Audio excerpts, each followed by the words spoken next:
Hello friends. आज हम महाराष्ट्र राज्य पाठ्य पुस्तक निर्मिति व अभ्यासक्रम संशोधन मंडल पुणे द्वारा कक्षा 10वीं लोक भारती के लिए 80 अंकों की जो कृति पत्रिका यानी कि क्वेश्चन पेपर बोर्ड द्वारा तय किया गया है, जिसमें प्रश्न पत्र में 5 सेक्शंस होते हैं और जो चौथा विभाग या सेक्शन होता है वो भाषा अध्ययन व्याकरण के लिए होता है और उसके लिए 14 अंक निर्धारित किए गए हैं। तो आज इस वीडियो के माध्यम से मैं आप लोग किस प्रकार से 14 अंकों की प्राप्ति आसानी के साथ कर सकते हैं, उसको आज हम इस वीडियो के माध्यम से समझने वाले हैं।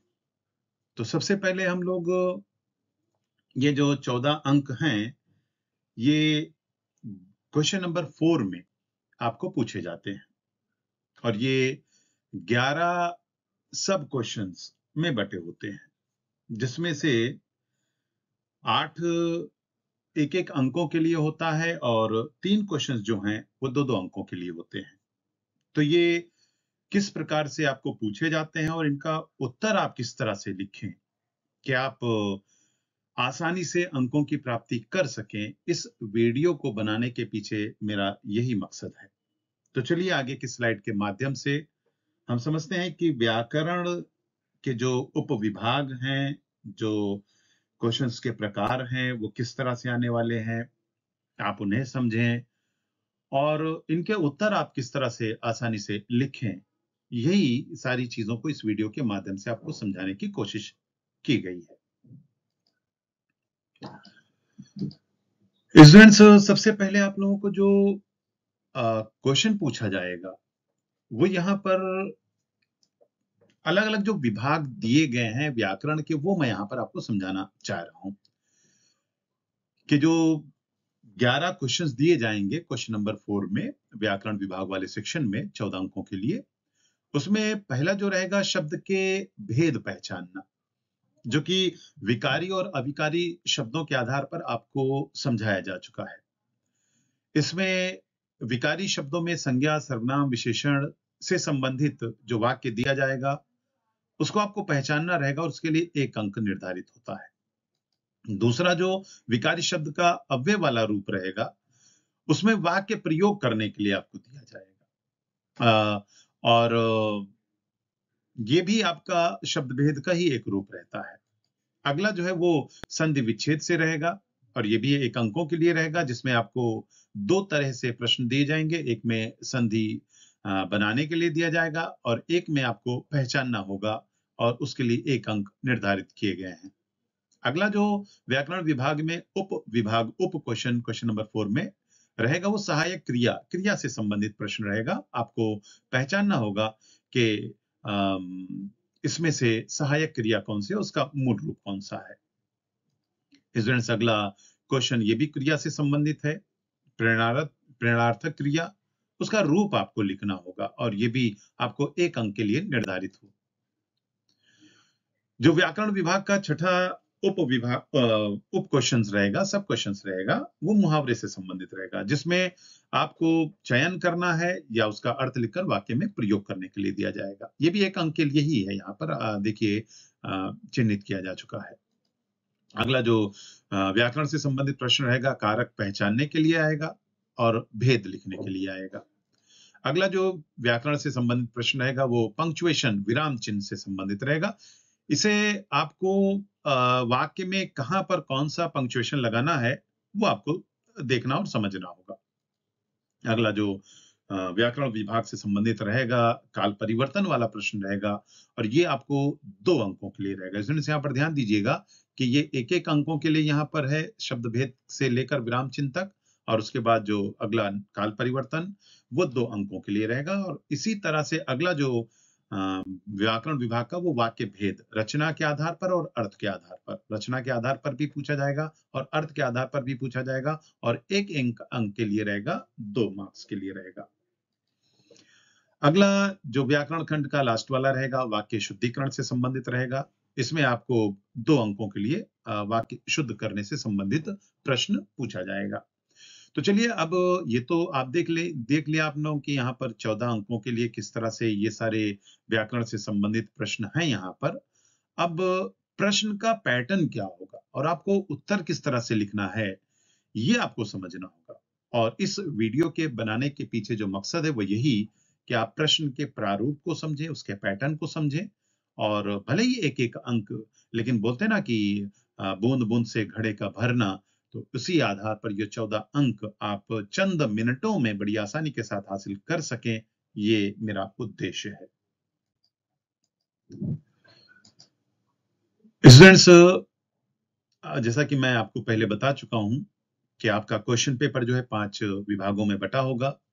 चौथा विभाग से संबंधित हम इस वीडियो के माध्यम से समझने जा रहे हैं।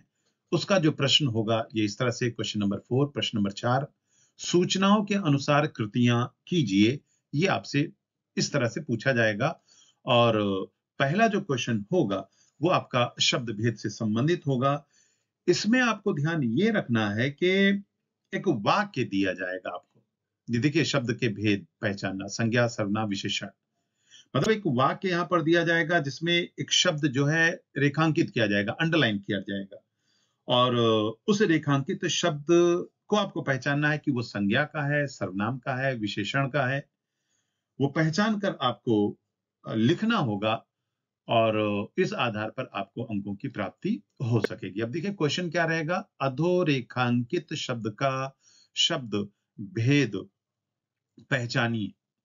अब यहां पर देखिए शब्द भेद, अब क्वेश्चन क्या है वो देखिए यहां पर, अमरु को कुछ कहना नहीं पड़ा। अब देखिए शब्द अमरु जो है इसे अंडरलाइन किया गया है। अधोरेखांकित का मतलब ही हुआ अंडरलाइन करना।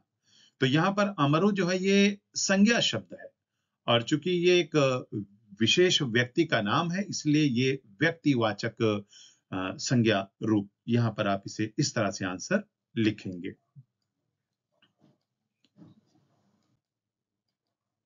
स्टूडेंट्स, अगला जो आपको व्याकरण से प्रश्न आएगा अव्यय से संबंधित रहेगा, और इसमें आपको 1 अंकों के लिए जो प्रश्न पूछा जाएगा वो आप यहां पर देख सकते हैं कि क्वेश्चन क्या दिया गया है कि निम्नलिखित अवयवों में से किसी एक अव्यय का अपने वाक्य में प्रयोग कीजिए। ध्यान रखिएगा, किसी एक अव्यय का आपको जो है उत्तर लिखना होगा। मतलब यहां पर ये कि जो भी 2 अव्यय वाले शब्द दिए हैं, अब जैसे यहां पर देखिए 2 शब्द दिए गए हैं, इनमें से किसी एक शब्द का सार्थक वाक्य में प्रयोग करने के लिए कहा जाएगा। अब जैसे यहां पर सामने शब्द दिया गया है, तो मैं उसके सामने बैठा हूं, मेरे घर के सामने बागीचा है, इस तरह से आप उत्तर लिख सकते हैं। अगर आप इसका नहीं लिख रहे हैं तो आप ये दूसरा लिखिए कि मैंने बहुत मेहनत की, लेकिन मुझे सफलता आसानी के साथ नहीं मिली। चाहे तो आप दोनों लिख लीजिए, लेकिन पूछा यहां पर किसी एक के बारे में गया है। तो इस प्रकार से आप के सामने शब्द आएंगे, अव्यय वाले शब्द, और जो आपको आसान लगे वो आप यहां पर वाक्य लिख सकते हैं, और 1 अंकों की प्राप्ति आसानी के साथ कर सकते हैं।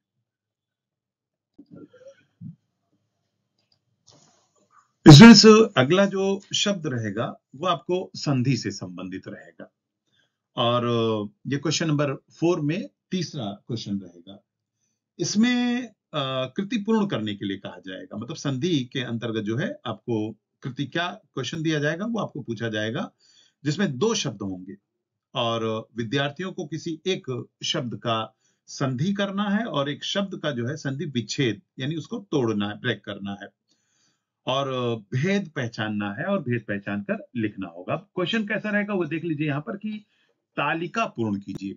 देखिए यहां पर ब्रैकेट में लिखा है 2 में से कोई एक, और 1 अंक के लिए यहां पर दिया गया है। अब प्रश्न क्या रहेगा, पैटर्न क्या रहेगा, किस तरह से रहेगा, और आपको करना क्या है। जैसे यहां पर देखिए शब्द दिया गया है, ठीक है, शब्द जो दिया गया है वो अत्यंत दिया गया है। अब यहां पर पूछा जा रहा है संधि विच्छेद, यानी इस शब्द को आपको तोड़ना है। अब देखिए यहां पर मैं कोशिश कर रहा हूं कि आप किस तरह से लिखेंगे। ये अति हो गया, ठीक है, और दूसरा जो शब्द है वो अत्यंत है। मैं प्राय कोशिश कर रहा हूं लिखने की, ये अत्यंत हो गया। अब यहां पर समझिए, देखिए, अति में जो आखिरी अक्षर है वो ई है और दूसरे वाले शब्द में पहला अक्षर जो है वो आ है और दोनों स्वर हैं, इसलिए यहां पर कौन सा संधि होगा? यहां पर हो जाएगा आपका स्वर संधि। तो इस तरह से आप स्वर को पहचान भी सकते हैं। दूसरा जो दिया गया यहां पर विच्छेद करके दिया गया है, तो यहां पर आपको लिखना होगा, ये जो है आपको शब्द हो गया आपका दुर्बल, ठीक है?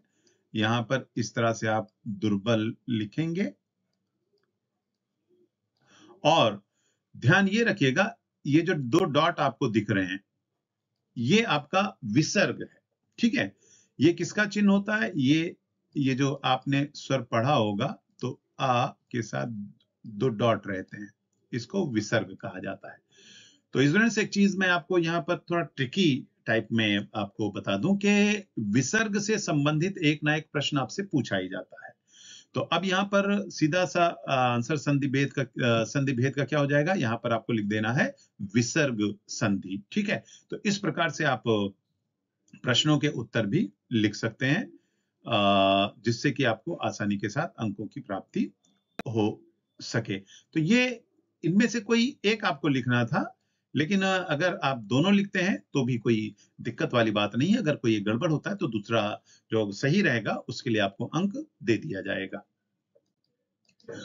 अगला जो प्रश्न आप लोगों के लिए पूछा जाएगा स्टूडेंट्स, वो सहायक क्रिया यानी क्रिया से संबंधित है।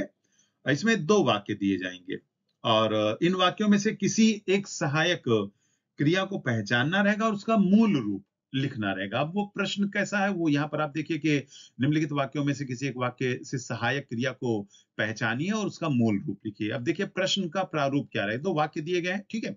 वे सभी क्रिकेट खेलने लगे, मैं अपने बारे में सोचता रहा। अब देखिए यहां पर पहले वाले वाक्य में ये मूल क्रिया है और ये सहायक क्रिया है। ये दूसरे वाले वाक्य में सोचता ये मूल क्रिया है और रहा जो है ये आपका सहायक क्रिया। अब यहां पर आपका पूछा क्या गया है कि सहायक क्रिया को पहचान कर उसका मूल रूप लिखिए। तो हमको सहायक क्रिया के बारे में यानी इनके बारे में हमको बात करनी है। तो वे सभी क्रिकेट खेलने लगे। अब देखिए जो आपको लिखना है वो किस तरह से लिखना है, यहाँ पर आपको ये बॉक्स बना देना है, एक जगह सहायक क्रिया एक जगह मूल रूप। तो ये लगे शब्द यहाँ पर आपको लिखना है, ठीक है? और मूल रूप क्या रहेगा? लगेगा लगना। ठीक उसी तरह से अगर ये वाला आप नहीं कर रहे हो तो दूसरा वाला आप कर लीजिए। रहा यहाँ पर आपको लिखना रहेगा और मूल रूप में यहाँ रहना। देखिए यहाँ पर बताया गया कि किसी एक वाक्य से किसी एक सहायक क्रिया को पहचान कर लिखना है। तो आपको चाहे आप दोनों लिख लीजिए और चाहे एक लिख लीजिए, दोनों लिखेंगे तो बेहतर होगा कि अगर कोई गड़बड़ हो गया स्पेलिंग के आधार पर या कुछ भी, तो दूसरा अगर सही रहा तो उसके लिए आपको अंक आसानी से मिल सकेंगे। इसमें अगला जो आपको प्रश्न आएगा वो प्रेरणार्थक क्रिया से संबंधित है, यानी क्वेश्चन नंबर 4 में सब क्वेश्चन नंबर 5, ये भी एक अंकों के लिए रहेगा। इसमें दो क्रियाओं में से किसी एक क्रिया का प्रथम प्रेरणार्थक और द्वितीय प्रेरणार्थक रूप लिखने के लिए कहा जाएगा, ठीक है? क्वेश्चन किस तरह से रहेगा कि आपको प्रश्न पूछा जाएगा कि निम्नलिखित में से किसी एक क्रिया का प्रथम और द्वितीय प्रेरणार्थक रूप लिखिए। अब आपको जो क्या नाम है चार्ट के तौर पर आपको जो प्रश्न पूछा जाएगा वो इस तरह से रहेगा, ठीक है?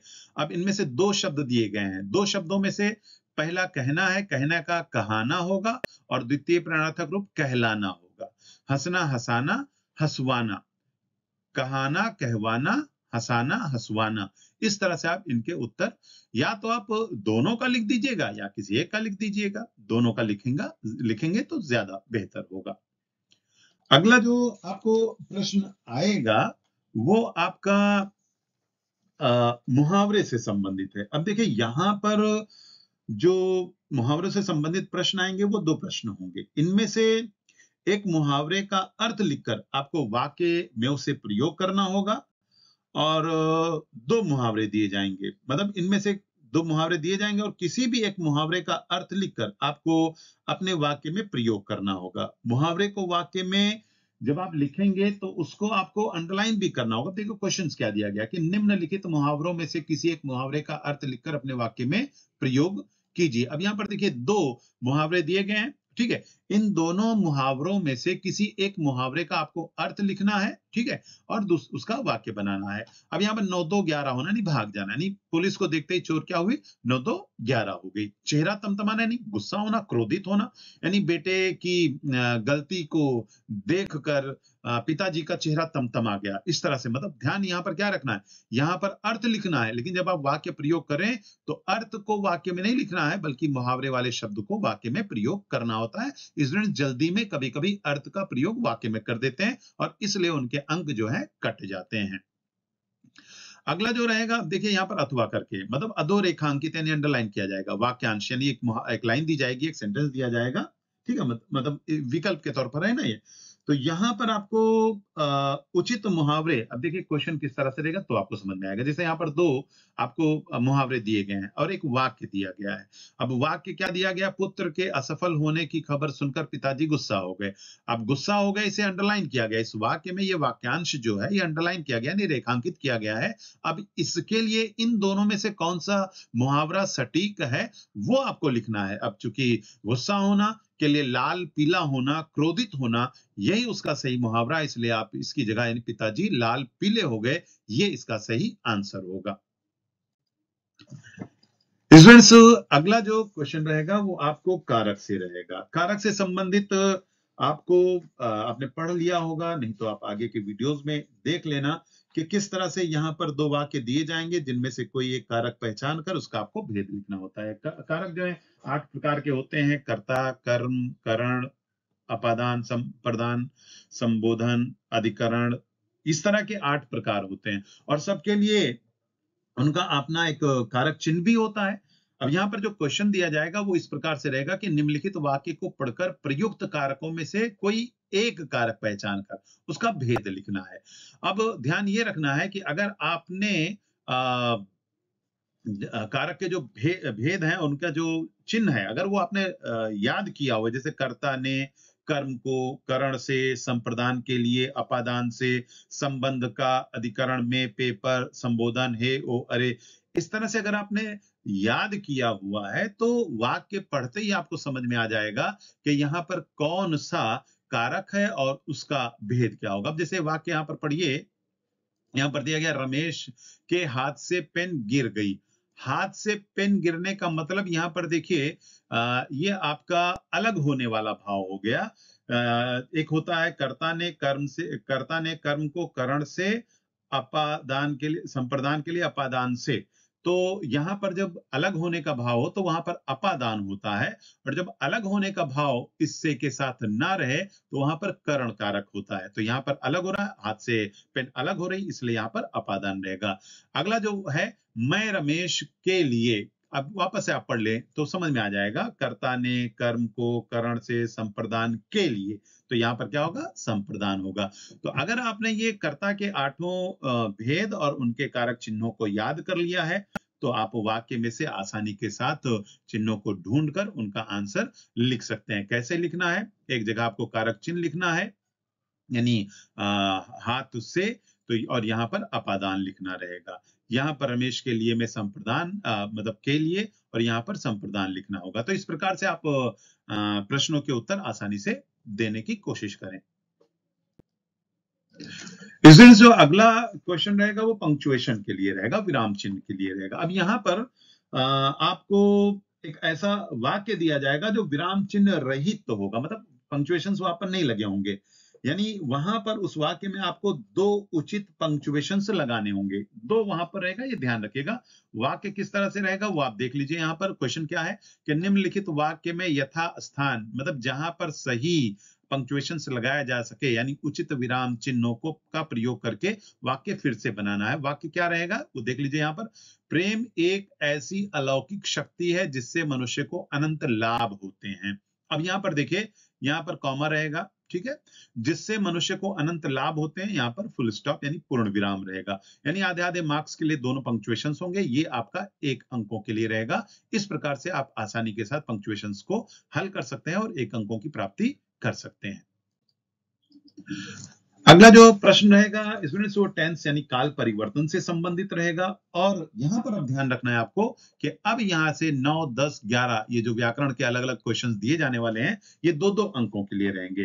अच्छा, यहां पर काल परिवर्तन से संबंधित जो प्रश्न पूछा जाएगा, इसमें 3 वाक्य दिए जाएंगे और उनमें से किसी भी 2 वाक्यों को अलग अलग कालों में, मतलब जैसा ब्रैकेट यानी कोष्टक में दिया जाएगा, आपको पहचान कर उसको वापस से लिखना होगा। ये आपसे पूछा जाएगा। अच्छा, क्वेश्चंस किस तरह से रहेंगे वो देख लीजिए कि निम्नलिखित वाक्यों में से किन्हीं 2 वाक्यों का सूचना के अनुसार काल परिवर्तन कीजिए। अब देखिए यहां पर 3 आपको वाक्य दिए गए हैं। पहला, तकिए से रुई नीचे गिर रही थी, इसे आपको किसमें बदलना है? अपूर्ण वर्तमान काल में। दूसरा, जो वो बटुआ छीनकर निकल गया था, इसे सामान्य भूतकाल में बदलना है। बचपन के दिन याद आते हैं, इसे सामान्य भविष्य काल में बदलना है। अब यहां पर देखिए, तकिए से रुई नीचे गिर रही थी, अपूर्ण वर्तमान काल। तकिए से रुई नीचे गिर रही है, सामान्य भूतकाल। वह बटुआ छीनकर निकल गया था, यहां से था हटा दीजिए और पूर्ण विराम यहां पर लगा दीजिए। बड़ी आसानी के साथ सामान्य भूतकाल बन गया। सामान्य भविष्यकाल के लिए बचपन के दिन याद आते हैं की जगह आएंगे और पूर्ण विराम। हो गया आपका सेंटेंस कंप्लीट। आपके 2 मार्क्स आपको आसानी के साथ मिल गए। स्टूडेंट्स, ध्यान ये रखना है कि 3 में से कोई 2 करने के लिए पूछा जाता है, लेकिन आप 3 के तीनों करेंगे, जिससे कि अंकों में कमी ना होने पाए। कोई अगर गलत होता है तो कोई सही हो जाएगा और आपको अंकों की प्राप्ति आसानी के साथ हो सकेगी। स्टूडेंट्स, जो अगला प्रश्न आपके लिए आएगा वो वाक्य के भेद आपसे पूछे जाएंगे। अच्छा, वाक्य के जो भेद हैं वो 2 तरीके से है, एक रचना के आधार पर है, एक अर्थ के आधार पर है। तो इसमें से एक वाक्य जो दिया जाएगा उसे रचना के अनुसार उसका भेद लिखना होगा पहचान कर, वो 1 अंक के लिए। और दूसरा तो जो दिया जाएगा उसमें एक वाक्य सूचना के अनुसार है, उसे परिवर्तित करने के लिए कहा जाएगा, यानी चेंज करने के लिए कहा जाएगा। क्वेश्चंस क्या रहेंगे पहले देख लीजिए कि निम्नलिखित वाक्य का रचना के आधार पर, एक अर्थ के आधार पर, यहां पर रचना के आधार पर। रचना के आधार पर 3 होते हैं, संयुक्त, सरल, मिश्र। और अर्थ के आधार पर 8 होते हैं। तो यहां पर जो वाक्य दिया गया है इसमें देखिए, ये अव्यय शब्द जो है 2 अलग अलग सेंटेंस को आपस में जोड़ने का काम कर रहा है, इसलिए यहां पर ये आपका संयुक्त वाक्य हो गया। ये 1 अंक के लिए था। अगला जो है क्वेश्चन क्या रहेगा, निम्नलिखित वाक्यों में से किसी एक वाक्य का अर्थ के आधार पर दी गई सूचना के अनुसार, यानी सेंटेंस दिया रहेगा, उसके आगे ब्रैकेट में दिया रहेगा जो अर्थ के आधार पर जो 8 भेद होते हैं उनमें से कोई अलग अलग भेद दिए रहेंगे, उनका उत्तर आपको दोनों में से कोई एक करना। अब जैसे वाक्य दिया गया ना, गरीब भूख की लाचारी से श्रम करता है, संदेहवाचक। तो यहां पर संदेह यानी डाउट वाला केस है ना, तो यहां पर क्या लग जाएगा? शायद गरीब भूख की लाचारी से श्रम करता है। दूसरा क्या? प्रश्नवाचक, यानी यहां पर क्वेश्चन करना, सवाल करना। कली युग में धर्म पलायन कर जाता है, क्या कली युग में धर्म पलायन कर जाता है? अब यहां पर पूर्ण विराम को हटाकर क्वेश्चन मार्क बनाना होगा, ये आपको ध्यान में रखना है। तो दोनों में से एक नहीं, 2 के दोनों करना है। भले यहां पर एक पूछा गया है, लेकिन आप 2 के दोनों करके आएंगे।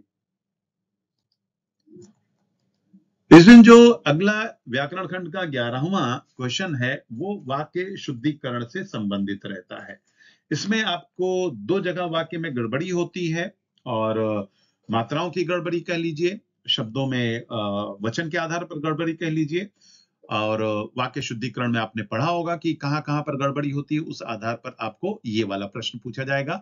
निम्नलिखित वाक्यों में से किन्हीं 2 वाक्यों को शुद्ध करके वाक्य फिर से लिखना। अब देखिए यहां पर आपको 2 क्वेश्चंस दिए, 2 प्रश्न, एक तरह से सवाल दिए गए हैं, उदाहरण दिए गए हैं।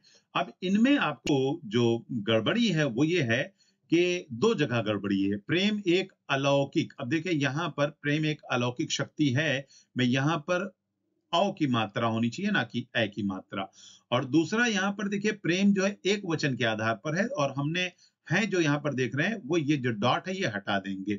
तो प्रेम एक अलौकिक शक्ति है। अब किन्हीं 2 वाक्यों को शुद्ध करके लिखना है, 2 अंकों के लिए है। ठीक है, तो तीसरा वाक्य भी यहां पर है। अब हम उसके दूसरा वाला वाक्य पहले देख लें। अब हम उसके प्रयोग पर कर सकेंगे, तो अब हम उसके प्रयोग नहीं, उसका, और प्रयोग में पा रा के साथ आएगा, यानी ये यहां पर रहेगा और ये इसे हटा दिया जाएगा।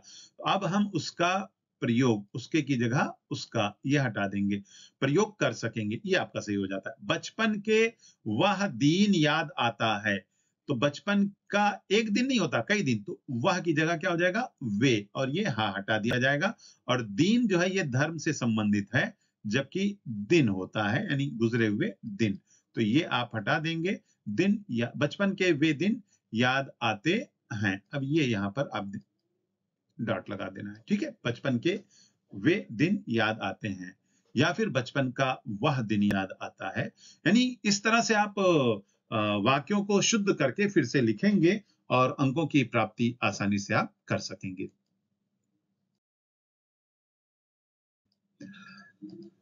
स्टूडेंट्स, उम्मीद करता हूं कि इस वीडियो के माध्यम से क्वेश्चन नंबर 4 जो अलग अलग 11 क्वेश्चंस व्याकरण के सेक्शन में बटा हुआ है उसे आपने आसानी से समझ लिया होगा।